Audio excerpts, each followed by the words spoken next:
Assalamualaikum warahmatullahi wabarakatuh. Perkenalkan, nama saya Ayu Retno Nawangwulan Dan saya Sukarisma Madubuana. Kami perwakilan dari SMA Muhammadiyah 9 Brondong. Siap mengikuti lomba podcast di Muhammadiyah Education Award 2020. Jangan lupa tonton video kami ya. Terima kasih. Wassalamualaikum warahmatullahi wabarakatuh.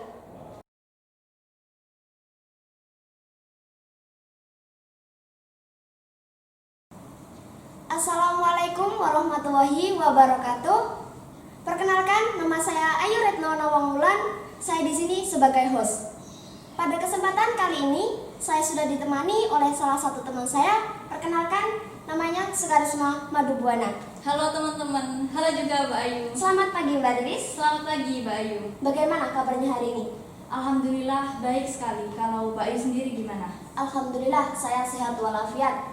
Memang hanya kesehatan yang dipentingkan di masa pandemi seperti ini, apalagi musimnya juga musim pancaroba seperti ini, Mbak. Dan alhamdulillah kita diberikan kesehatan oleh Allah secara percuma. Ya, karena orang sakit juga tujuannya cuma sehat kan? Dan kita diberikan kesehatan gratis. Iya. Jadi buat saya, Mbak Riris, dan juga teman-teman semua yang merasa pada saat ini masih bisa merasakan nikmat sehat, banyak-banyak deh mengucapkan syukur alhamdulillah. Alhamdulillah. Pada kesempatan kali ini Mbak Riris, saya itu ingin sedikit membahas tentang bagaimana sih cara menjadi calon seorang pemimpin di Muhammadiyah. Oke. Sedikit cerita nggak apa-apa kan ya? Iya, silakan. Saya dari TK sampai SMA itu selalu sekolah di sekolah Muhammadiyah. Saya TK di TK Muhammadiyah. Saya SD di SD Muhammadiyah. Saya SMP pun saya di SMP Muhammadiyah. Bahkan sekarang SMA pun saya sekolah di SMA Muhammadiyah. Kalau dengan Mbak Risnya sendiri bagaimana? Kalau saya sih beda ya sama Mbak Ayu. Kalau saya itu TK-nya di Aisyah. Kan belum tahu banget gitu tentang Muhammadiyah, di mana kita masih masa main-main kan. Karena masih kecil. Iya, betul sekali. Kalau SD-nya di negeri, terus MTS-nya nih di Muhammadiyah. Kemudian dari MTS itu saya merasa, oh ternyata Muhammadiyah bisa merubah diri saya jadi lebih baik ya. Jadi di SMA ini saya masuk di Muhammadiyah dan alhamdulillah kita bisa dipertemukan. Di SMA Muhammadiyah. Iya.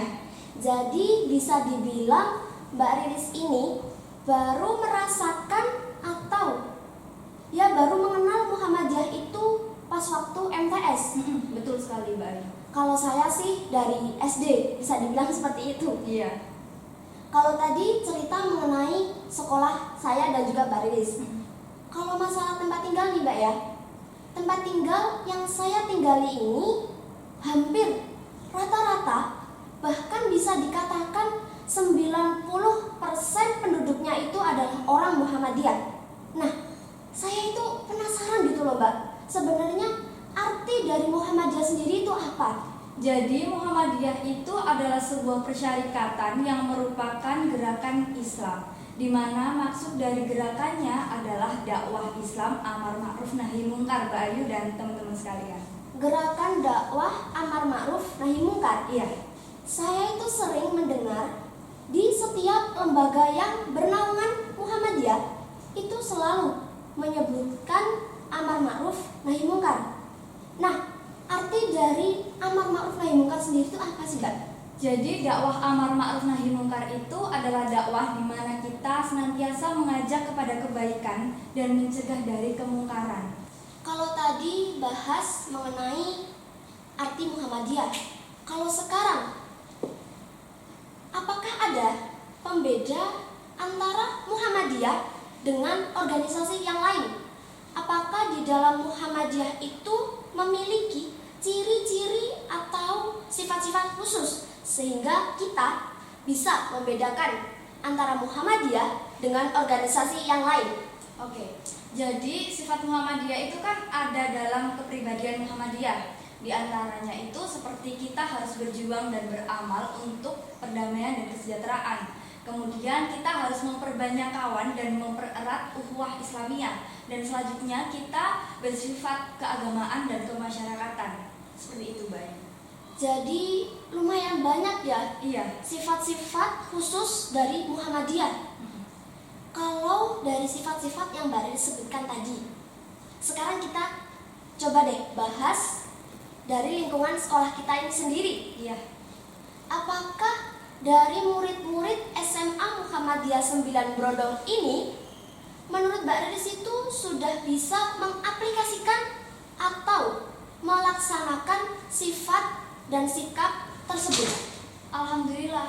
Jadi kemarin itu saya melakukan survei kecil-kecilan dan hasilnya adalah siswa SMA Muhammadiyah 9 ini udah baik loh. Ternyata mereka udah mencerminkan calon pimpinan Muhammadiyah atau pemimpin.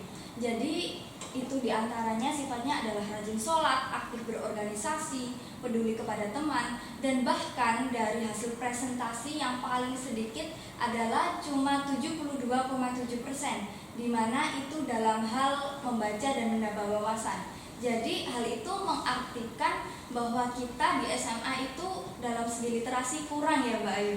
Memang saya ini merasa, teman-teman, kalau di lingkungan SMA Muhammadiyah 9 Brondong ini dalam hal literasi atau baca-membaca itu memang sedikit kurang. Iya. Padahal sangat penting ya Mbak Riris ya? Iya, penting sekali. Jadi kalau kita kan apalagi ini masa pandemi ya, kita harus bisa gimana sih memanfaatkan waktu agar lebih produktif gitu Mbak Ayu. Terus kita sebagai seorang kader Muhammadiyah sekarang ya, saya Mbak Riris dan teman-teman semua, apakah kita itu hanya bisa berfokus atau melakukan sifat dan sikap Muhammadiyah tersebut ketika di sekolah saja? Kalau di rumah ya nggak usah dilakuin gitu. Misal karena di sekolah itu dilihat oleh bapak ibu guru atau dilihat teman-teman, apakah ketika di rumah itu nggak usah dipraktekkan gitu loh sifat dan sikapnya? Ya enggak, di rumah kita juga harus tetap mencerminkan. Dan dimanapun kita berada, kita harus mencerminkan ini loh Muhammadiyah, ini loh Muhammadiyah sikapnya baik loh. Dan Muhammadiyah itu kan terkenal dengan amar ma'ruf nahi munkar. Maka dengan dari kata-kata tersebut Muhammadiyah bisa menunjukkan bahwa Muhammadiyah itu benar-benar dari amar ma'ruf nahi munkar gitu Mbak. Jadi bukan hanya ketika di sekolah saja, Iya. bukan hanya ketika dilihat oleh bapak ibu guru saja kita bermuhammadiyah. Ketika di rumah pun kita harus melaksanakan sifat dan sikap tersebut. Iya. Bukan hanya di rumah sih, tapi sebenarnya dimanapun ya. Iya, apalagi kalau kita bisa berusaha menjadi orang baik, yang datang juga pasti akan baik gitu. Karena apa yang kita beri kepada orang lain itu pasti akan kembali kepada Iya, kita lagi. tergantung niat dan perilaku kita gitu. Tadi Mbak Riris menyebutkan bahwa Muhammadiyah itu gerakan dakwah Islam. Iya. Berarti kita sebagai seorang kader Muhammadiyah hanya bisa bermuhammadiyah kepada orang Islam saja dong? Ya enggak dong. Loh, kepada mereka yang non-muslim itu bisa? Bisa Bayu. Bagaimana caranya? Jadi dalam dakwah itu kan ada dakwah perseorangan sama masyarakat. Dan di dakwah perseorangan ini ditujukan untuk dua golongan, di mana golongan muslim dan non-muslim. Dan kita berdakwah kepada muslim, kita harus bisa sesuai dengan tujuan Muhammadiyah sendiri, di mana kita harus memurnikan ajaran Islam dan mengembalikan ke yang sebenar-benarnya. Untuk yang non-muslim, kita harus mengajak mereka, merangkul mereka untuk masuk ke agama Islam. Karena agama Islam ini adalah agama yang benar loh, gitu. Jadi kita ketika ingin bermuhammadiyah kepada yang non-muslim itu dengan cara mengingatkan, Iya. wah keren banget ternyata Muhammadiyah Mbak ya. Iya. Walaupun artinya itu gerakan dakwah Islam, tapi kita bisa bermuhammadiyah kepada mereka yang non-Islam. Iya. Saya ini Mbak ya, sekarang kan menjadi seorang kader Muhammadiyah. Saya, Mbak Riris dan juga teman-teman di rumah semua. Siapa tahu 5 atau berapa tahun ke depan lah, ternyata saya atau Mbak Riris dipercayai atau diamanahi untuk menjadi seorang pemimpin di Muhammadiyah. Ya pengen lah Mbak ya, menjadi seorang pemimpin itu menjadi seorang pemimpin yang baik, yang bisa berguna untuk rakyatnya. Bisa nggak sih Mbak Riris itu ngasih saya satu contoh saja, seorang tokoh Muhammadiyah terdahulu, di mana sifat dan sikapnya itu bisa kita jadikan teladan, supaya kita nanti bisa menjadi seorang pemimpin yang baik untuk rakyat-rakyatnya. Ada Mbak Ayu. Jadi itu pas masa kepemimpinan Ki Bagus Hadikusumo. Boleh cerita dikit Boleh. ya? Silahkan. Jadi pada masa itu kan bertepatan dengan pemerintahan Jepang, Dainippon namanya. Dan pemerintahannya itu terkenal dengan sifat yang kejam dan tegas. Dan di masa itu setiap siswa yang sekolah di Indonesia, termasuk juga persekolahan Muhammadiyah itu diperintahkan untuk melakukan suatu tradisi yang namanya Seikerei, di mana kita harus membungkukkan badan ke arah negara Jepang itu sendiri. Dengan kepercayaan orang Jepang itu kita memberikan rasa hormat kepada Dewa Matahari, padahal itu kan suatu perbuatan yang syirik. Sirik dong, kan Iya. mempercayai selain Allah gitu Iya, kan. iya.